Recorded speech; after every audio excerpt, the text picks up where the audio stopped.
I'm allowed 15, So. but I would love 13. 13's probably the number. We started the year with 12. It's all injuries and whatnot, no? Mhm. Yes. Okay, so you're working with 9. Are you, at this point, now we're into December, are you starting to look at minutes played a little bit and hoping that you can get some of these 5 horses that you use a lot, some rest? Or do you figure like, you know what, they're just gonna have to give us every minute they can? Well, again, I think that just, it boils down to the teams we're playing and the magnitude of the games and, and the confidence that you have in the young players. And that's a process that I'm just trying to, practice is now set up more than anything to get, we're trying to get our young players to understand, put good minutes together, put good possessions together, put good practices together. Let's not just have one good day out of the week. Let's have, 5 days and 6 days. And the magnitude is as you can get them to do that, then all of a sudden they have great, you have confidence to put them in the game. And we're seeing glimpses of really quality play from Tiarna Clark and Bridget. I think Bridget's probably been the one that's put the best minutes together. Consistently, it seems like she continues to. She's helping us a lot and strides. giving us an answer in there. But it's not that I don't have confidence in Alexis and Abby. It's just we've played a hard schedule and a one possession game here or there, and they haven't gotten as many minutes. But that's why practice is so crucial, and we just need them to continue to be great in practice and get better in practice and treat those with the magnitude of almost a game situation, so that when we need them, we can call on them and they can help us in games. And I do have a lot of confidence, and I do feel like, yes, we need to get some minutes and get some people off their feet and not play as many minutes. But, they're also young and they want to play, and I don't think we're not overworking them during the week. So there's a lot of things you can do to make sure that they're ready on game day. It's pretty uncommon, is it uncommon for you to give them a day off during the week on a regular schedule, you try to practice every day? No, we always give them a day off, and really we got in a schedule where we almost had 2 days off, and in some situations we gave them a day off after our last game, but we brought the 4 that didn't play much in and had them practice for a really good hour and got conditioning in for an hour, just because they need it.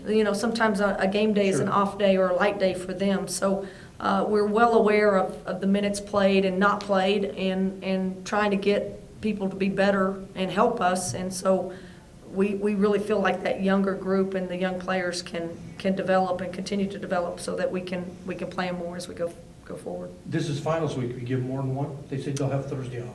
Just Thursday right now. Not more than one. Well, 2 of the days are real light, short practices. And again, we're about to go through a stretch where we go home for Christmas and we're off like 7 days. And so they're gonna be well rested, and then we don't have class in a week. And so all you have to do is practice and get ready for one last trip. So I'm not too worried about overworking them right now. We don't during practice. And what else are they going to do? They need to study, and they need to take care of finals. I meant that more for the next week when we're out of class and things. But and even Savannah Smith. She's been fighting a knee thing, and she's probably going to get an injection that hopefully will relieve some of the stuff that she's going through. So she'll probably miss a little bit more practice this week. So, we're just and that'll go down the line. If anyone is nicked up, then we adjust accordingly. But for right now, I don't feel like, I'm not worried about being overworked or that we'll be tired. We won't be tired for Colorado State. I think we'll be well rested and What is ready this to go. team's GPA? Do you know? We've been over a 3.4, I think, every semester I've been here, and as high as a 3.56, I think. So really good students that are very conscientious, but this is a hard week for them, and they get stressed out, and it's not easy. So we have to be aware that some of them have issues that we gotta let them take care of. Kind of nice to get off to that quick start tonight.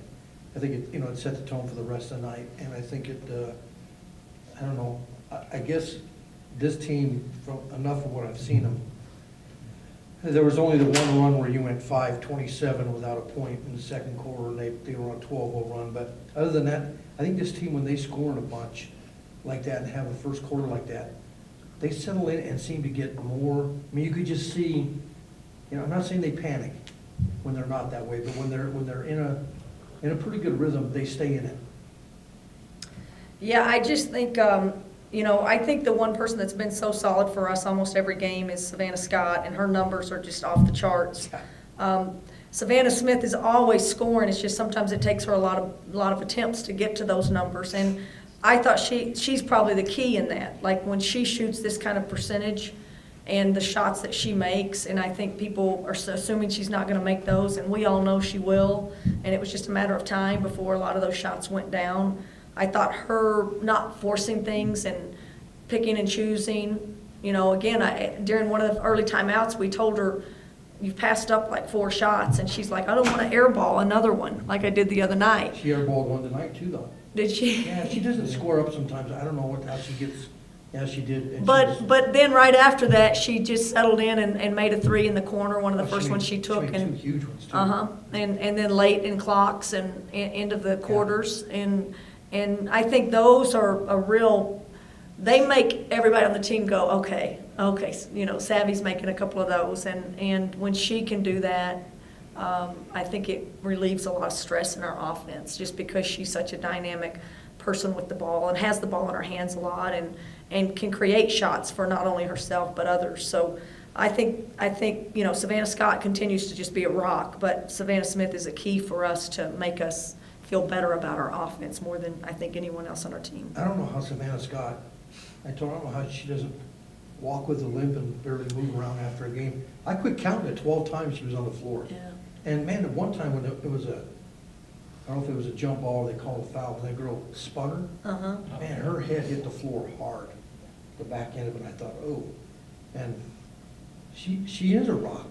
She is, and she is tough, and she wants to play, and she plays so hard. And again, those are examples of how she affects the game. It's not, you can't even look at just 7 assists. That's awesome. Yeah. Her shooting 7 of 8. Her free throws are awesome. Not very many turnovers, but then you put in all those plays defensively. She guarded their best player and held her under her average. And Who would that have been? 22. She was on 22 a lot. And Finney. Or Desire Finney. And she got in foul trouble in the first half, I think, because Scotty boxed her out a couple of times. So those are the things that Scotty does, and and again, she affects the game in way more than this stat sheet shows. Same as Kiana. They make so many plays that you don't notice unless you're really paying attention.